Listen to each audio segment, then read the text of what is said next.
Welcome back to Interview with the Vampire. Well, they've updated the intro again.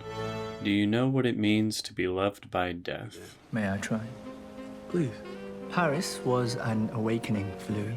I don't like that Armand is explaining it for him. Paris sucks. But you proposed to your Alice in Paris. What you said is trust is worth several if we take a few years to find it. A little rust on the mother tongue? A lot of rust. And I'm looking. What makes you think Paris is a woman?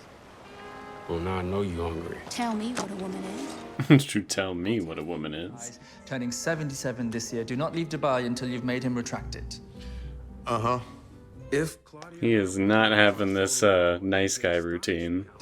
That's all he was saying, Mr. Malloy. Are you two going to finish each other's sentences for the whole session? Yeah, I was just wondering that too. 7 years, Daniel. Keep selling it. Yeah, just keep at it.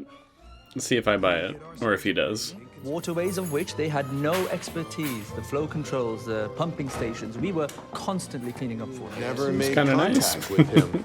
I liked taking photographs. It took my mind off things. I do like photography as well.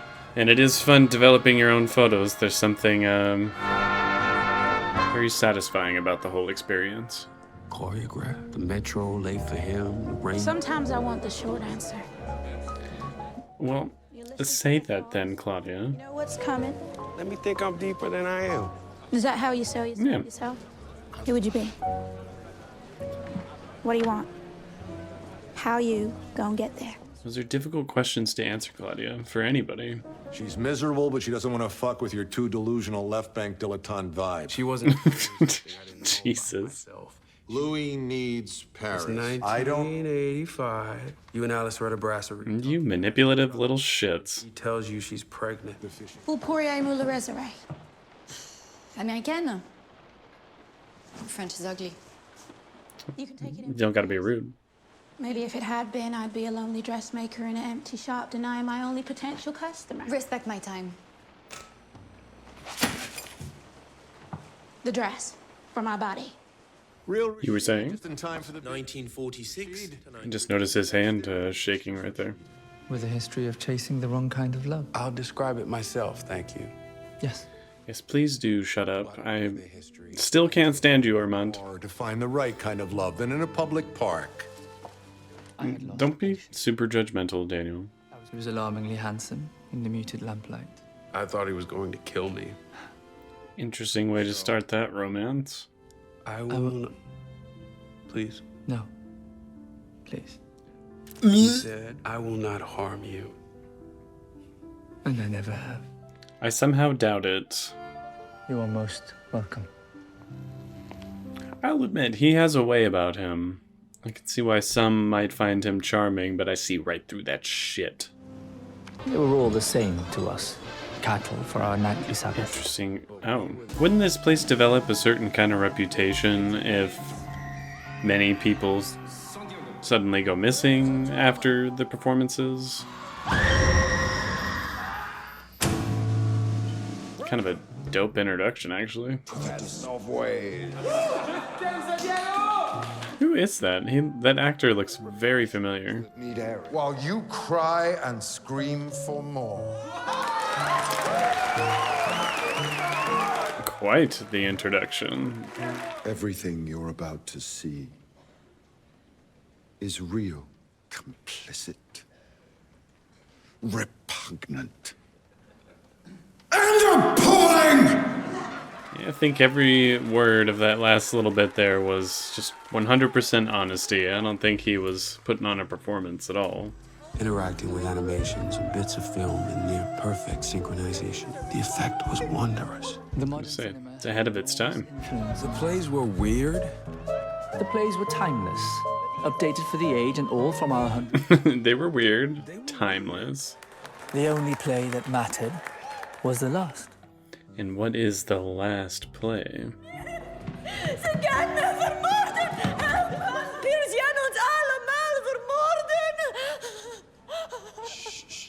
Now, is she actually someone screaming for help? I'm inclined to believe that she really is just someone who was kidnapped and is about to die.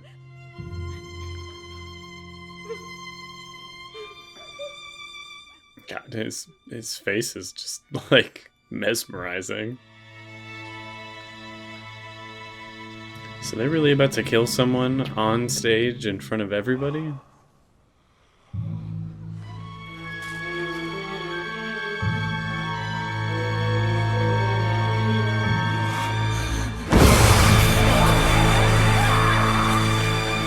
That actually did make my make me jump a little bit.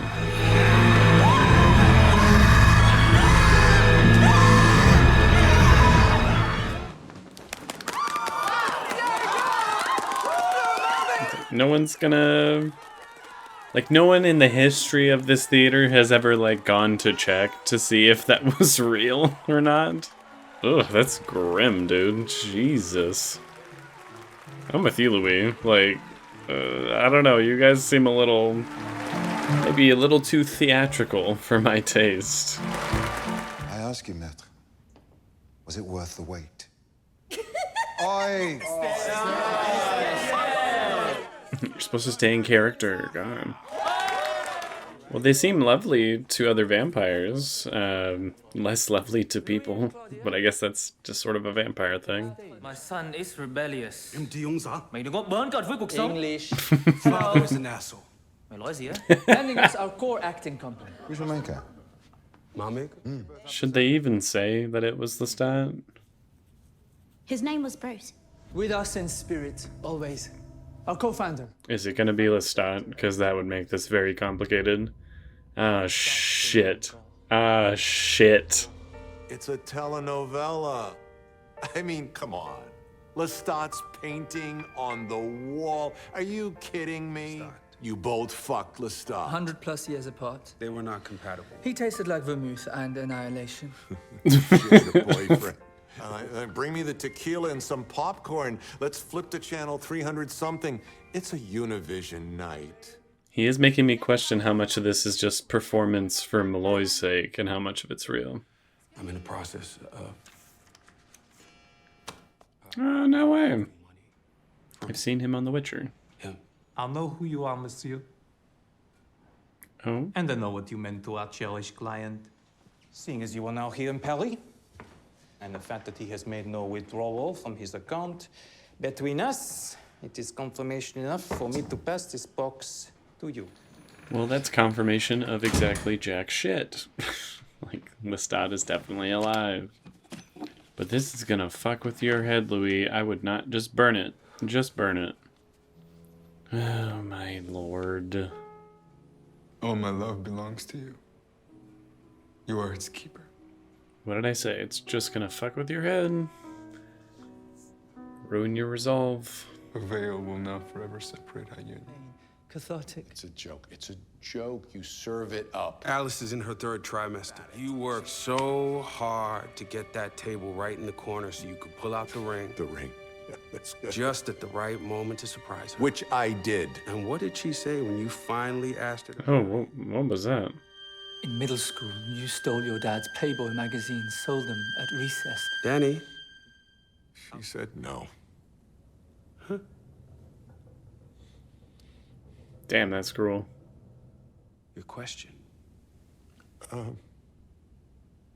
Oh, that's really fucked up, dude. What happened next? They invited us. Damn, they really got him to in the palm of their hand just like they wanted. A little Vespa gang. A little Vespa vamps. Distracted driving kills a lot of people, even for vampires. The pits, pay attention to the road, please. Oui, mais vous avez pas la permission, non? Santiago. Well, there's your permission. Give us a layout, would you love? Ugh, ugh. You carry yourself well. Merci. I like how you withhold. I shouldn't laugh, but it's kind of hilarious, like the carnage going on behind this romantic conversation. You must work harder on that.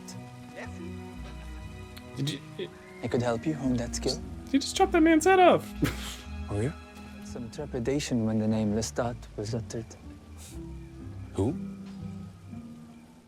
My Yeah. American Yeah, you're not very good at lying, Louis. Me often, and who has a few of the coven can be volatile and quite unforgiving when lied to. Pip's a savage.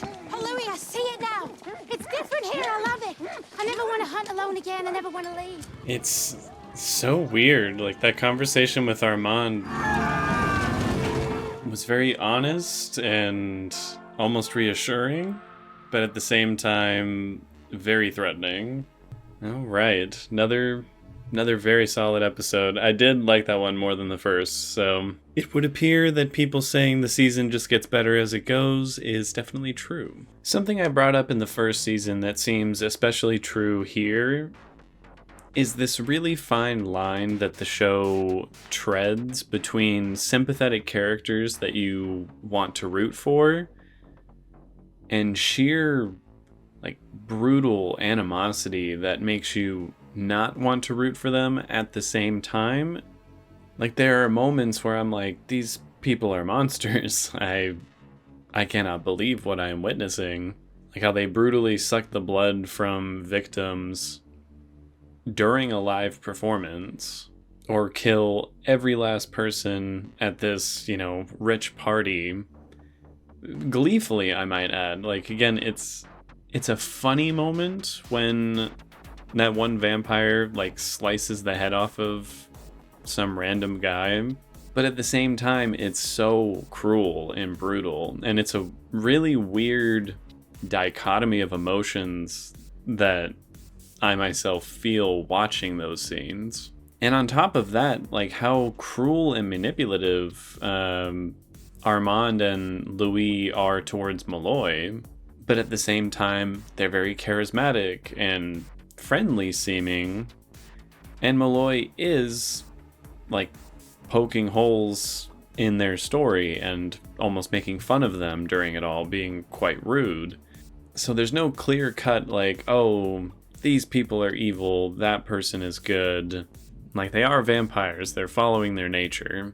And I don't know why they're trying to manipulate Malloy so much and what it is they're hiding from him, but I imagine that will come to light later on. So it's not like they're being cruel and manipulative for no reason. There's a purpose behind everything. So at the end of the day, everyone in the story is following their true nature, or in some cases fighting against their true nature. Louis is, at least in the past, still very much kind of going against the grain of what a vampire is. So I'm finding the storytelling and the character work in particular very, very interesting. Mildly hard to watch at certain moments, but in a good way. And I'm so curious as to what that moment was where Malloy seemed to remember Armand telling him something about his life. I'm assuming during that first interview session. Like, what was that all about? And why can he not seem to remember these moments? He seemed shocked to remember that. It was very, very interesting. I'm also very curious to see, like, what the connection with Lestat and this theater company is. Because Malloy seems to not buy it. It's like, oh, that's, perfect melodrama for you right there. This is a telenovela. I don't believe you. Like, that's such bullshit. And maybe it is. I don't really know. Because they are manipulating him into asking, what happened next. Which is exactly what they end up doing in the episode. I thought it would take them longer to be able to break him down like that, but they are quite good at it. So if it's not true, then what is the truth? And if it is true, how in bed with these people was Lestat? Again, they have like a shrine to him, so what does that mean? Like, if they were to tell them, like, oh yeah, we killed him, what would they say? What would they do? I think Claudia was very correct in proceeding with extreme caution there.